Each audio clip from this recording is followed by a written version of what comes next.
How to make a Telegram account without number. Hey everybody, welcome back to our channel. In today's video I will guide you through the steps on how you can make a Telegram account without number, so make sure to watch the video till the very end.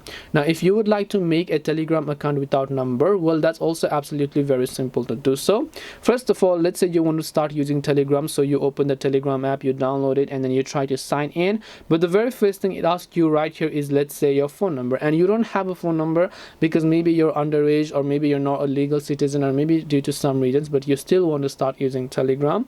Well, the first thing you have to understand is that it is not possible to create Telegram without number, but doesn't mean you can't create it, because just because you don't have a real phone number, what you can do is you can actually get free virtual phone numbers that are available online, and they are completely legal as well. So if you'd like to get those, which I'm not going to discuss particularly on this video, but you can search them up in Google. There are many sites that are available to provide you free virtual phone numbers, and that can also send you a verification code whenever you want it, so you can log in and sign up to Telegram using those even if you don't have a real phone number.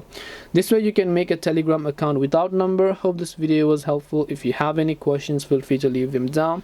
Thank you for watching and see you soon in the next video.